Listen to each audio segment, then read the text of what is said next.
semana pasada hablamos del pacto abrahámico.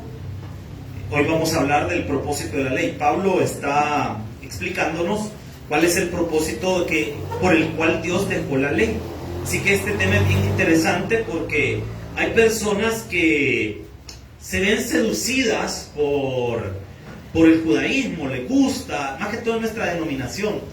De repente nosotros usamos mucho la estrella de David, la menorá, la ponemos en muchas partes, la ocupamos en nuestras instalaciones, parte de los logos de la iglesia. Usted donde ve una estrella de David y ve un menorá, usted rápido se transporta a un tabernáculo, es un tabernáculo, porque suelen ser nuestros emblemas. Pero por más estrellas de David y menorá que nosotros usemos, por más que los pastores cuando nos graduemos utilicemos el talí y el kippah, no somos judíos. No somos judíos, somos cristianos, somos bautistas.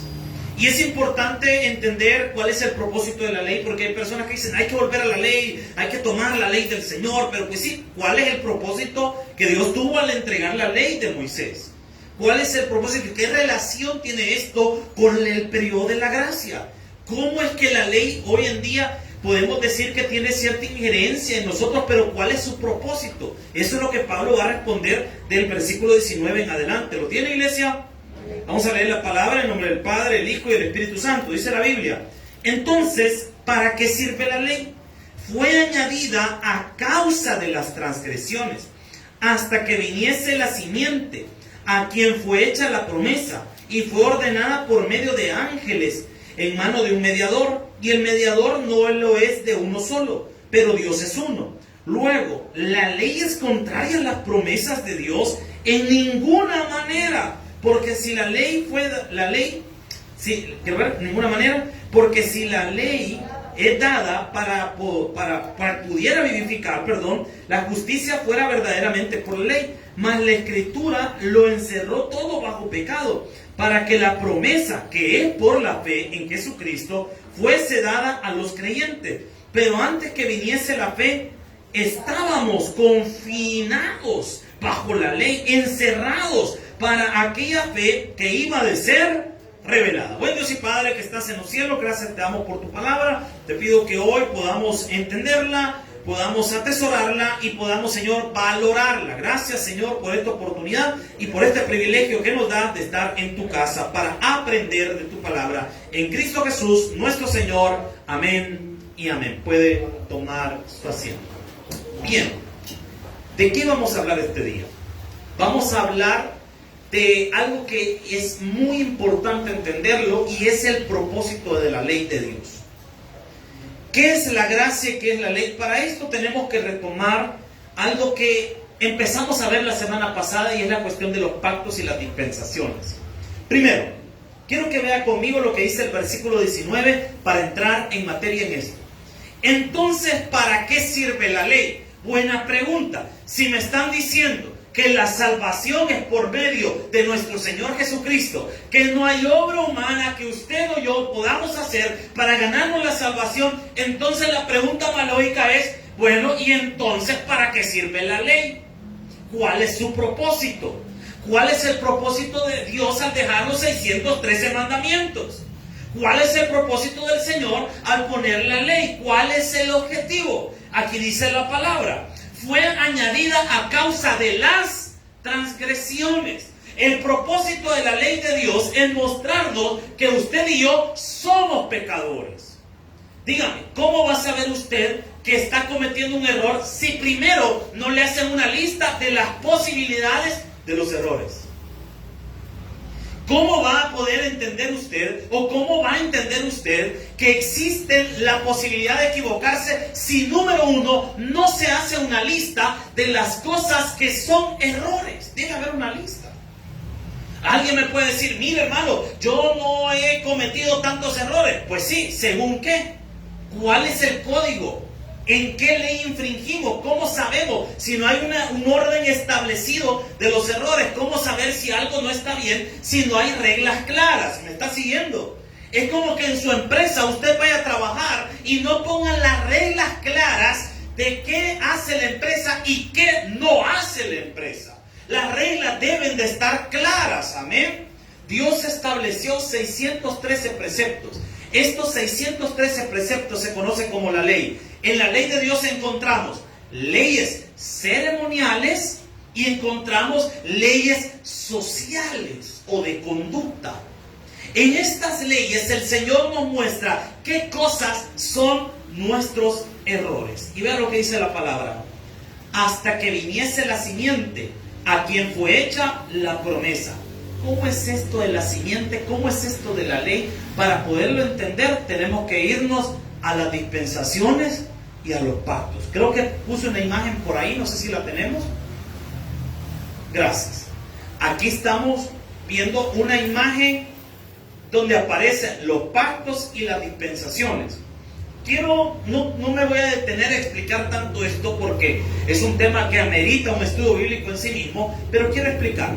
No se alcanza a ver bien, pero aquí vemos la primera dispensación que va de Adán a Abel. Esta primera dispensación se conoce como la dispensación de la inocencia. El ser humano fue creado en el huerto del Edén. Mire qué chivo haber sido para Adán vivir ahí. ¿Se puede imaginar usted poder comer sin tanto esfuerzo? Sino solo tener que ir a agarrar. Tranquilo. ¿Se imagina usted no haber tenido suegro y suegra? ¡Qué tremendo! O sea, no tenía nada, no había problema. Imagínense, Adán, ¿cuándo iba a andar celando a Eva? ¿Con quién iba a celar Adán a Eva si no había nadie? Porque, ¿y con quién? ¿Y por qué te le quedaste viendo a ese venado? ¿Verdad que no? O sea, no podía, no había con quién. Igual en el caso de Eva, imagínense, hermana, no tener con quién. ¿Y con quién iba a pecar Adán, pues? Si no había otra mujer. Solo eran ellos dos. Y en aquel paraíso bonito, ¿a cuántos nos gusta las vacaciones y salir a pasear un rato? No se haga el religioso, no, yo prefiero estar orando. No, hombre, hermana, todo no. Imagínense que a usted le regalaron un pase para el Decameron. ¿Se fuera o no se fuera? Ni ha terminado de decir cuando ya va en el bus. Imagínense un lugar mucho mejor que el Decameron. Bien tranquilo, relajado. Así estaba Adán. Eso fue la inocencia. Adán estaba en un estado de inocencia. Pero Adán y Eva pecaron. Y eso lo llevó a la siguiente dispensación. La de la conciencia. Donde el ser humano ya era consciente. Aquí vamos de Abel a Noé. Pero en esta dispensación los seres humanos se comportaron mal y pecaron de tal manera que solo había una familia que buscaba hacer lo recto y todas las familias de la tierra estaban contaminadas. Esto es muy importante, hermano, que usted y yo lo entendamos. No importa que todo el mundo esté en contra de Dios, usted y yo mantengámonos en lo correcto. Mantengámonos en lo correcto. Entonces, ellos estaban en la etapa de la conciencia. Los seres humanos se depravaron en sus errores, en su maldad y etc. Entonces el Señor envió el diluvio y salvó a Noé y su familia, instaurando una nueva dispensación. ¿Y cuál fue esa dispensación? La que se llama gobierno humano, donde el ser humano gobernó, donde pasó todos los eventos de la Torre de Babel y todo ese montón de relajo. Vamos de Noé a Abraham. De Abraham, póngale atención que esto ya tiene que ver con nuestro tema. A Abraham se le dio una promesa. ¿Qué se le dio a Abraham? Una promesa. Abraham no alcanzó a ver todas las cosas que implicaba la promesa, pero le fue dada una promesa. Hermanos, cuando Dios te habla a tu corazón, cuando Dios te dice algo a tu vida, esa promesa tú tienes que atesorarla. Eso es lo que hizo Abraham. Atesoró la promesa, dando inicio a una nueva dispensación conocida como la dispensación de la promesa. Ojo, Dios le prometió a Abraham cosas que no se cumplieron en la época de Abraham, ni en la de Isaac, ni en la de Jacob, y todavía no se han alcanzado a cumplir todas las promesas que Dios le dio a Abraham. Recuerda que la promesa tenía 3 implicaciones. ¿Se recuerda la semana pasada que lo vimos? Tenía una implicación de una tierra, de una familia o una descendencia, y una parte de la promesa tenía que ver con la redención de la humanidad. Amén. 3 etapas de la promesa de Abraham. Le prometió una tierra, le prometió descendencia y le prometió también a él y a toda su descendencia una promesa de redención. Amén. Ahora, de Abraham a Moisés pasamos de la promesa. De Moisés a nuestro Señor Jesucristo viene la dispensación de la ley. Cuando Israel salió de Egipto, fueron llevados al monte Sinaí, donde Moisés estuvo 40 días y 40 noches recibiendo las instrucciones de Dios en el monte. Pero después de 40 días y 40 noches el pueblo de Israel ya estaba depravándose, porque al ver que Moisés no bajaba del monte, dijeron: de Moisés ya se murió de arriba, dijeron. ¿Sabe qué? Hagamos un Dios para nosotros. Y comenzaron a hacer un su becerro y comenzaron a adorarlo y todo un montón de relajo. Ahí Moisés, en lo que estaba recibiendo la ley, mire qué paradójico, el pueblo de Israel se estaba depravando. Hermanos, cuando Dios está hablándote y te está dando instrucciones, no se desespere. ¿Se ha fijado que hay etapas de nuestra vida en las que no pasa nada? Y usted le pide a Dios y no pasa.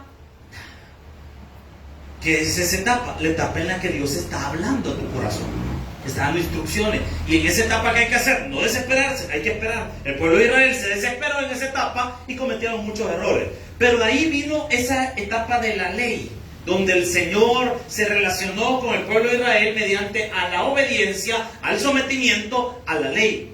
Pero ojo, cuando nuestro Señor Jesucristo muere en la cruz del Calvario y resucita al tercer día, la resurrección y la ascensión de Cristo, y después viene el Espíritu Santo, como lo puede ver aquí en esta flechita, empieza el periodo de la gracia. Y vea qué interesante, es justo lo que Pablo está resumiendo en este versículo, porque dice en el versículo 19: entonces, ¿para qué sirve la ley? Fue añadida a causa de las transgresiones, hasta que viniese la simiente. ¿Hasta cuándo era todo el poder y la ejecución de la ley? Hasta que viniese la simiente. ¿Y quién es la simiente? Nuestro Señor Jesucristo. O sea que toda esa relación con la ley era para llevarnos a Cristo. O sea que la ley lo que hace es señalarnos un camino. ¿Cuál es ese camino? Jesús. Interesante, ¿verdad?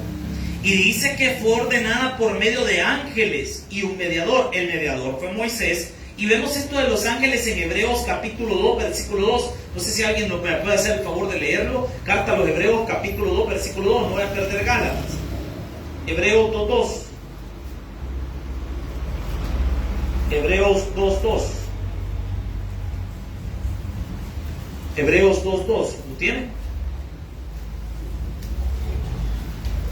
Alguien que me haga el favor de leerlo, por favor, así con voz fuerte, con ganas. Por favor, hermano.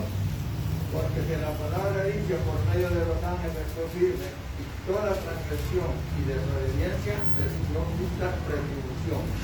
Dice la palabra de Dios, porque si la palabra dicha por quiénes, por medio de los ángeles. Dios le habló a Moisés en el Sinaí por medio de quiénes, de ángeles. Y esos ángeles le dijeron a Moisés todos los estatutos y las normas que el pueblo de Israel tenía que seguir. Y le estableció una serie de principios para la adoración y para una vida agradable. El pueblo de Israel, por fe, tenía que someterse a estos principios y a estas leyes para procurar, y esa es la palabra clave, para procurar agradar al Señor. Eso era lo que el pueblo de Israel tenía que hacer. Pero aquí tenemos un detalle.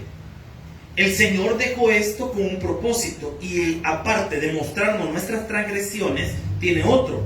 Versículo número 20 del capítulo 3 de Gálatas. Gálatas 3:20. Vea lo que dice la palabra. Y el mediador no lo es de uno solo. Claro. Si ve aquí, ¿cuántos mediadores hubo en cada dispensación? Adán, Abel, Noé, Abraham, Moisés. Todos estos, ¿quiénes fueron? Mediadores de pactos y de dispensaciones. Pero Dios es uno, dice la palabra de Dios. Dios es uno, el que hizo el pacto con todas estas personas, el que se movió en todo esto es Dios, hermano. El que hace la obra hasta nuestro día, el que va a hacer la obra en tu vida, el que sigue haciendo la obra este día en la iglesia, no es el pastor de la iglesia, es el Dios todopoderoso, creador del cielo y la tierra. Amén, iglesia. Por eso dice Pablo, pero Dios es uno. Versículo 21. Luego, la ley es contraria a las promesas de Dios en ninguna manera. Explico esto. Primer propósito de la ley, para los que anotan, primer propósito de la ley, señalar nuestros errores. Ese es el primer propósito de la ley. Después Pablo nos dice que el segundo propósito de esta ley es mostrarnos a nuestro Señor Jesucristo, o llevarnos a nuestro Señor Jesucristo. ¿Cómo lo demostramos? Veamos lo que dice la palabra en el versículo 21. Luego, ¿la ley es contraria a las promesas de Dios? En ninguna manera. Y vea qué interesante. Porque si la ley dada pudiera vivificar, la justicia fuera verdaderamente por la ley, dice Pablo. Mas la Escritura lo encerró todo bajo, ¿qué dice? O sea que todo lo que la ley nos señala nos muestra nuestros errores. Eso es lo que quiere decir, todo lo señaló bajo pecado, para que la promesa que es por la fe en Jesucristo fuese dada a los creyentes. En pocas palabras, cuando usted se da cuenta y ve la ley de Dios y dice, esto no lo puedo cumplir, ¿cómo voy a cumplir todas estas leyes del Señor? Yo no las puedo cumplir. Entonces, ¿a qué nos lleva esto? A que necesitamos a alguien que las cumpla por nosotros. ¿Y ese alguien quién fue? Nuestro Señor Jesucristo. O sea que cuando yo veo toda la ley de Dios y veo la perfección del Señor, esto me lleva a una sola cosa, a entender que usted y yo, todos nosotros, necesitamos de Jesús, hermano. Nos lleva a entender que no hay un hombre perfecto, que el único perfecto se llama Jesús, hermano. Que usted no va a encontrar a un ser humano perfecto. Aquí todos los que estamos aquí en la iglesia, vea a su vecino, todo, véalo bien, también es pecador. Ay no, este hermano yo lo miro tan santito. Porque usted no vive con él, hermano, o con ella, pero esa persona es bien pecadora. Yo digo que el pastor ni ha de pecar. Yo digo que el pastor, no, si ese hombre quizás en oración pasa en la casa, casi levita, quizás no, hombre, hermano, si todos somos pecadores. Si esto es un hospital del alma, aquí no venimos gente perfecta, hermano. Aquí no venimos gente, esta es la iglesia de los santos del último día, es una secta. No, es que aquí solo gente pulcra vemos. Mentira, hermano, todos tenemos problemas familiares, todos tenemos problemas de carácter, todos cometemos errores. ¿Por qué? Porque somos humanos. Pero estos errores nos llevan a nuestro Señor Jesucristo, porque venimos a la iglesia contritos por nuestros pecados y le decimos al Señor, ayúdanos. ¿Para qué? Para no seguirte fallando. ¿Nunca le ha pasado a usted que de repente se da cuenta que ha cometido tantos errores y uno ve la gracia y la misericordia de Dios y le brota agradecimiento? Porque uno dice, siendo yo tan mala gente, el Señor ha sido tan bueno conmigo. Hermano, si esto es por la gracia de Dios, hombre. El día que usted sienta que usted es merecedor de algo, ese día ya se perdió, hermano. ¿Y en qué más consiste la ley? Número 1, dijimos que la ley servía para mostrar nuestras transgresiones. Número 2, para llevarnos a Jesucristo. Pero ¿cómo era esto? ¿Cómo funcionaba la ley? La manera perfecta para entenderla está en Deuteronomio capítulo 6, versículo 4. No voy a perder Gálatas y acompáñenme a Deuteronomio. Capítulo 6.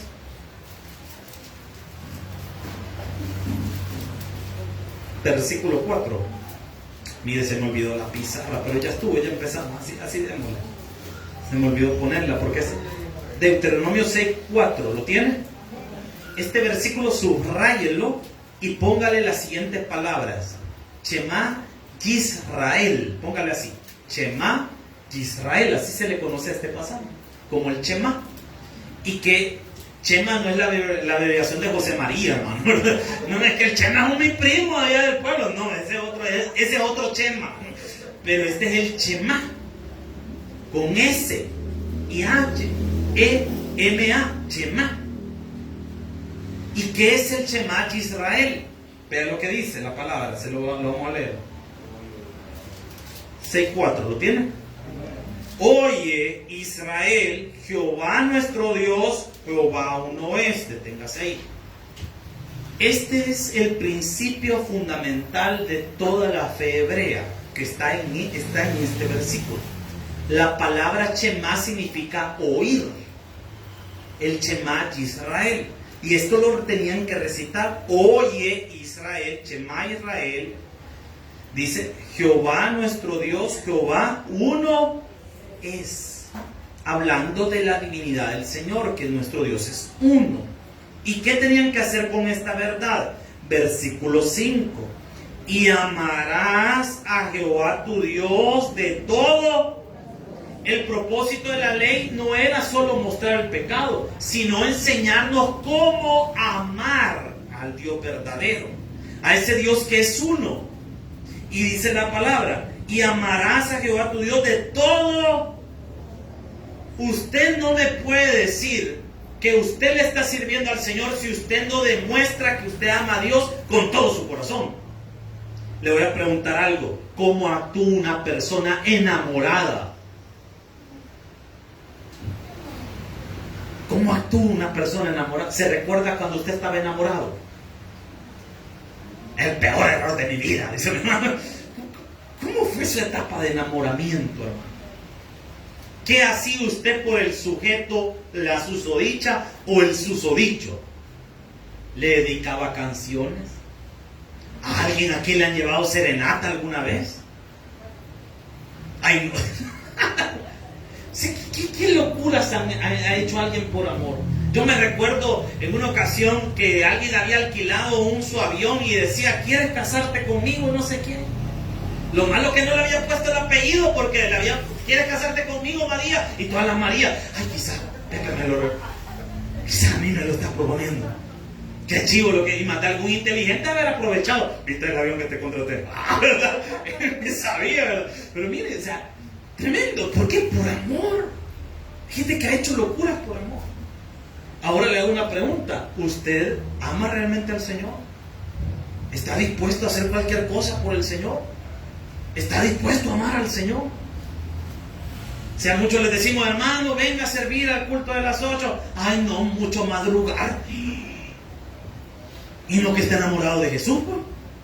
Si uno cuando está enamorado, si la susodicha, imagínense qué terrible, hermano, cuando la prójima vive en alguna su colonia complicada, ¿verdad?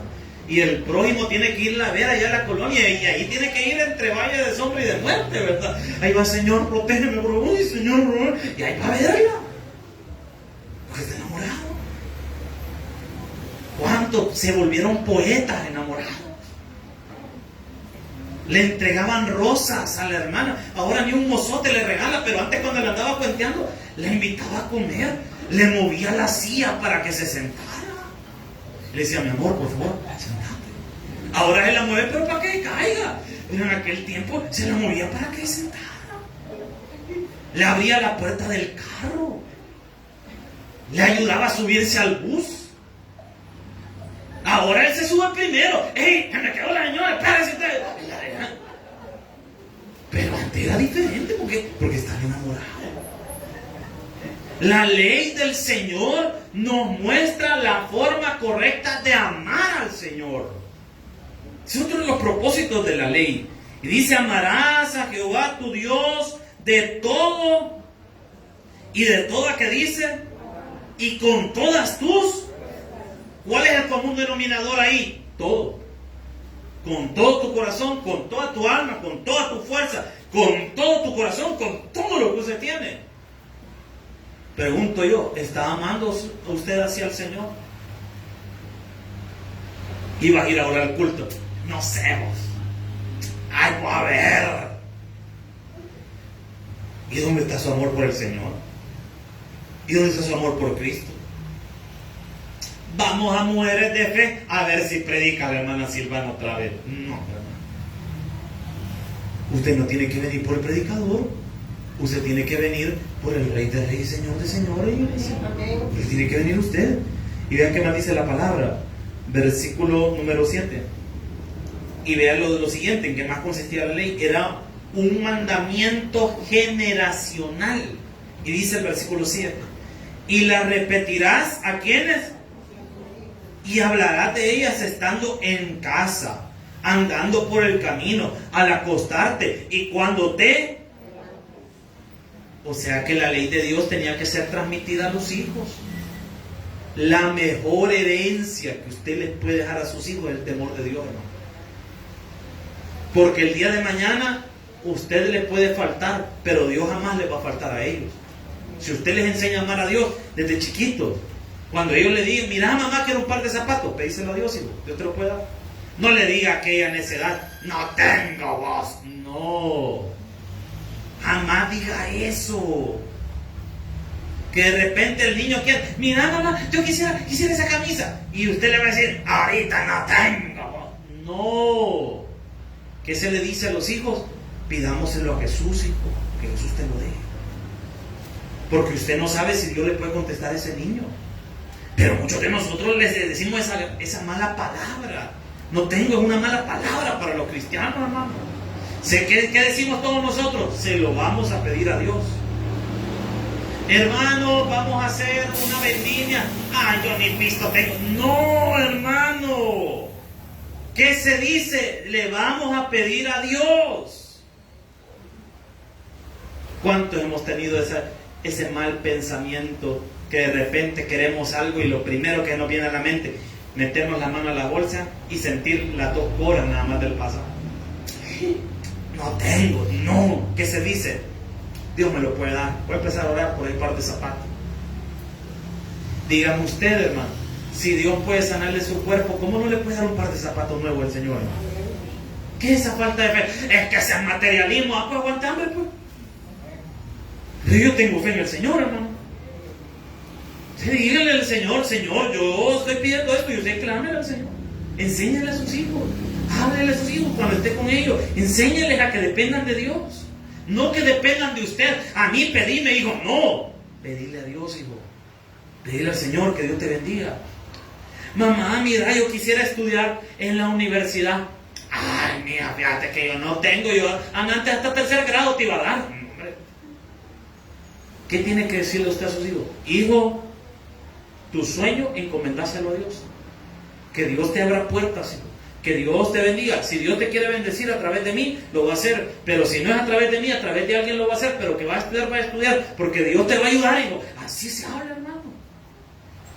No le mate los sueños a sus hijos. Y perdón que me agarre tiempo para decirle esto, pero no le mate los sueños. Su hijo de repente le dice, ay, yo como quisiera, mira mamá, ser astronauta. Valga, igual que tu papá saliste. No le mate la fe a sus hijos. Amén, iglesia. Y vea, versículo 8. Y las atarás como una señal en tu mano, y estarán como frontales entre tus ojos, y las escribirás en los postes de tu casa y en tus puertas. O sea que la ley de Dios tenía que estar en las manos, en nuestras acciones, en la frente, en nuestro pensamiento. Constante, constante. Pero aquí viene la pregunta. Entonces todo esto es la ley de Dios. Y la pregunta sería, ¿qué parte de esto tiene que ver con nosotros los creyentes? Todo lo relacionado a lo moral. Porque si usted ve en el Nuevo Testamento, en todos los escritos paulinos y en todo lo que tiene que ver en el Nuevo Testamento, a la iglesia se le manda tener una integridad. Ser íntegros en la manera de comportarnos. Que la salvación sea por gracia no quiere decir que nosotros podemos hacer lo que queramos, sino todo lo contrario, que debemos someternos al Espíritu Santo. Y el Espíritu Santo, ¿qué hace? Recordarnos las palabras de Jesús. Y las palabras de Jesús, ¿qué fueron? Todo lo que el Antiguo Testamento el Señor había mandado. Amén. Ahora la ley ya no solo está en la Biblia. Dice la palabra de Dios que el Señor iba a poner la ley en nuestros corazones. Si usted hace un gran relajo en su vida y no siente ningún pesar en su corazón, debería analizar si conoce a Jesús. ¿Por qué? Porque el Señor Jesucristo, a través de su Espíritu Santo, nos hace sentir cuando nos hemos equivocado, cuando hemos cometido errores. De repente el Espíritu Santo está ahí. Hey, te equivocaste, anda a pedir perdón. Anda pidiendo perdón y el Espíritu Santo no lo deja quieto. ¿Por qué? Tenés que ir a pedir perdón, tenés que ir a la iglesia, tenés que orar, tenés que leer la palabra, y el Señor empieza a bombardearnos la mente. ¿Por qué? Porque el Espíritu Santo así obra. Amén, iglesia. Volvamos por favor a Gálatas.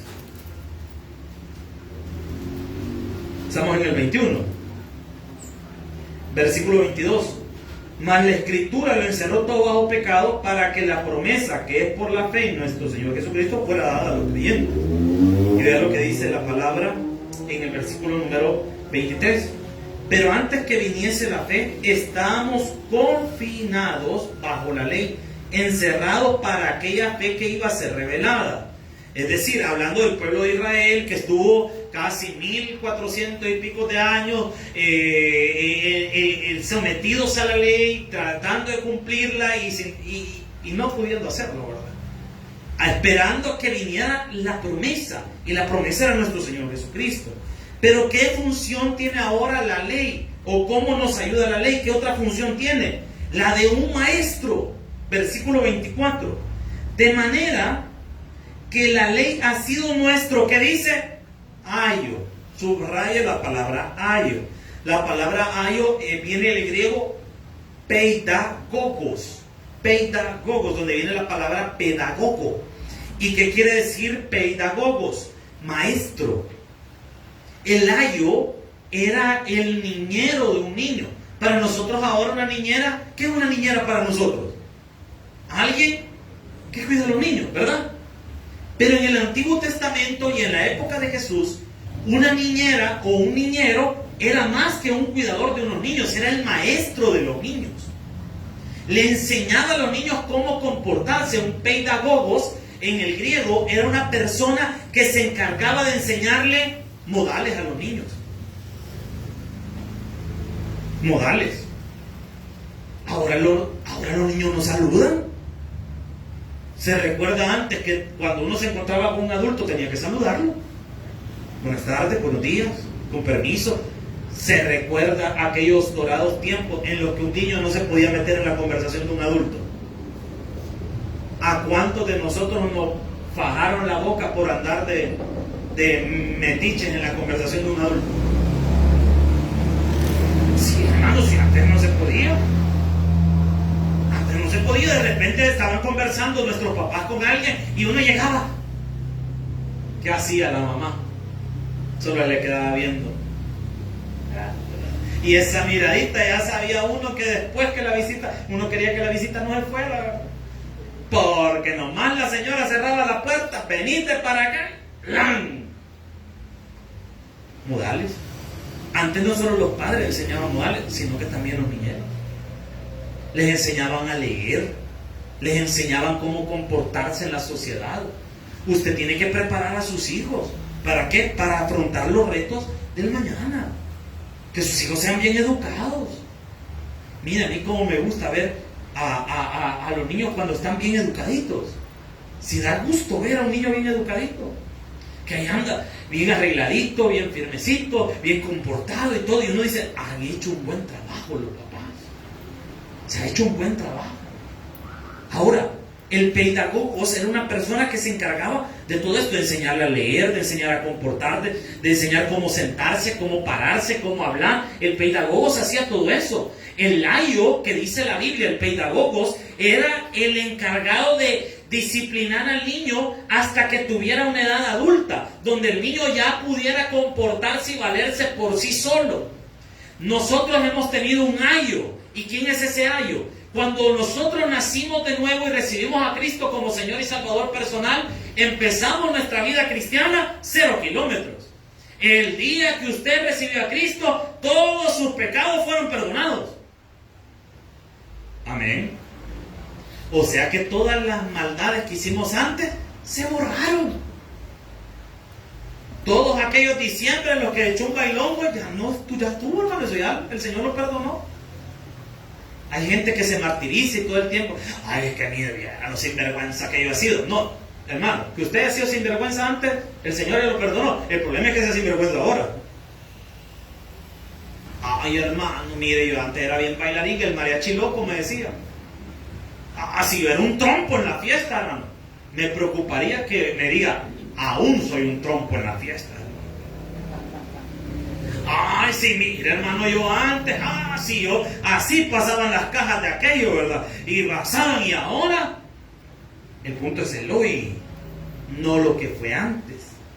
Cuando usted y yo nacimos en Cristo, ¿verdad que algunas cosas no las teníamos tan claras? Por ejemplo, orar. Peor si usted vino de la tradición, uno no hallaba ni cómo orar. Yo me recuerdo la primera vez que en un ministerio me pusieron a orar en la ruedita de servidores. Vaya, hermano Byron, llévenos en oración. Y yo nunca había orado en público. Y yo empecé, bueno, como había oído otros pastores orar, ¿verdad? Y yo empecé, oh Señor eterno, ¿qué tal? Porque yo no sabía cómo orar. ¿A cuánto le ha pasado eso? O sea, uno no sabe. Es como un niño, es que cuando uno está en su primer amor y recién venido a los pies de Cristo, uno es como un niño, que al niño hay que enseñarle cómo hacer las cosas. Al niño hay que enseñarle a que cómo tiene que hablar, cómo tiene que pararse, cómo tiene que sentar. Por ejemplo, imagínense, la niña cuando está chiquita no sabe cómo comportarse. Usted le tiene que ir explicando, vaya hija, mire, usted se tiene que sentar así. Hija, uno se sienta así. Hijo, uno se sienta así. Te vas a sentar de esta forma. Vas a hacer esto. Cuando comas, mira, cerrar la boca, hijo, porque el niño como no sabe ya. Como que es trituradora, ¿verdad? Pero usted le va enseñando cómo tiene que hacer las cosas. ¿Cómo se ha fijado los niños? ¿Cómo se ponen los zapatos los niños, hermano? Al revés. Como que está en el chip de todos los niños. De repente usted le dice, así, hijo, y al ratito lo ve el bicho con las llenas todas cruzadas. Ya de por sí le cuesta caminar, ¿verdad? Y ya encima de eso, pero es natural. ¿Por qué? Porque es un niño. Uno tiene que irle enseñando, mira, este es el zapato de la derecha, este es el zapato de la izquierda, esto se pone así. El niño no sabe ni cómo vestirse. Se quiere poner el calzoncillo arriba del pantalón, como que Superman quiere andar. Pero porque el niño no sabe. El niño no sabe. Hay gente que de repente se asusta, por ejemplo, cuando los niños que un niño agarra una muñeca y comienza a jugar con una muñeca. Niño, no hagas eso, ¿por qué agarra esa muñeca? El niño no sabe. Para él, la muñeca no sabe que es un juguete solo de niña. Para él, la muñeca es un juguete más. El niño no sabe. O que de repente una niña agarre un soldado para jugar y empieza a peinar al soldado. Y mire, ¿por qué anda ese soldado? No, hombre, papá, vos te voy a agarrar una muñeca. Pero es que la niña no sabe. Ella no sabe. ¿Quién le va enseñando todas esas reglas? Los padres. En el caso de los antiguos griegos, el pedagogos. ¿Quién nos enseña a nosotros cómo hacer las cosas y cómo no debemos comportarnos? La ley de Dios. Porque ahorita nosotros necesitamos del ayo, porque el ayo nos está ayudando a arreglar la vida. Si no fuera por las leyes de Dios, uno no supiera cómo comportarse. Amén, iglesia. Vea qué más dice la palabra. Vea lo que dice la escritura. Estamos en el 24, ¿verdad? De manera que la ley ha sido nuestro ayo. ¿Para llevarnos a quién? O sea que la ley nos muestra todas nuestras imperfecciones. Es como que si la ley hiciera una lista y pusiera todos nuestros errores. Y el razonamiento lógico, ¿cuál es? Necesito que alguien perdone todos estos errores. Entonces la ley, al señalarme mis errores, me conduce a Cristo. Y la ley me ayuda a ver mis errores. Es un espejo que me permite ver mis imperfecciones y que en mi debilidad necesito a Cristo que me fortalezca y me transforme. El único que puede cambiar su vida y mi vida es nuestro Señor Jesucristo, iglesia. Nadie más. Y vean lo que dice la palabra del Señor. Voy a apurarme un poquito porque ya casi se me acaba el tiempo. Dice la palabra 25. Pero venida la fe, ya no estamos bajo ayo. O sea, ya estamos en la fe. Versículo 26. Pues todos sois hijos de ¿quién? Por la fe en Cristo Jesús. Lo que te hace hijo de Dios no es venir a la iglesia. Lo que te hace hijo de Dios no es tener una Biblia. Lo que te hace hijo de Dios no es tener un himnario. Lo que te hace un hijo de Dios es que Cristo esté en tu corazón. Y el que es hijo de Dios va a hacer todas las otras cosas. No para procurar ser un hijo de Dios porque ya lo es, sino porque es un hijo de Dios. Usted y yo oramos no para tratar de ser hijos de Dios. Oramos porque somos hijos de Dios. Usted y yo nos comportamos conforme a lo que la palabra de Dios dice, no para procurar ganarnos la salvación, sino porque la salvación ya está en nosotros y nuestra nueva naturaleza nos empuja a ser personas diferentes. ¿Está conmigo la iglesia? Versículo 27. Porque todos los que habéis sido bautizados en Cristo, de Cristo estáis revestidos. Ya no hay judío ni griego, no hay esclavo ni libre, no hay varón ni mujer, porque todos vosotros sois uno en Cristo Jesús. Y si vosotros sois de Cristo, ciertamente linaje de Abraham sois y herederos según la promesa. En Cristo Jesús, las barreras que antes existían entre hombre y mujer fueron botadas.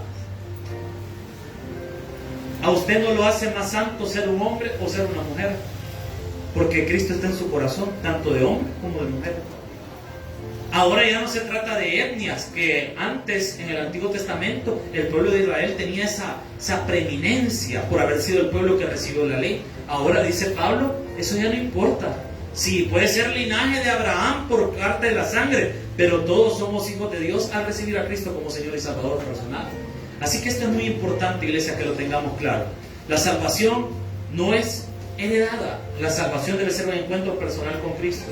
Jóvenes, tus hijos, tus padres pudieron ser muy cristianos, pero eso no quiere decir que tú lo seas. Tu papá puede ser un tremendo servidor, tu mamá puede ser una tremenda servidora, pero eso no quiere decir que tú seas cristiano. Tú tienes que tener tu encuentro personal con Jesús. Tú tienes que recibirlo como tu Señor y Salvador personal. Tus padres pueden ser hombres o mujeres de oración, pero tu relación debe ser personal con Cristo, porque todos merecemos y necesitamos de Jesús como Señor y Salvador personal. Un fuerte aplauso a nuestro Dios. Vamos a orar. Dios y Padre que estás en los cielos, gracias te damos, Señor, por esta oportunidad, por este estudio bíblico.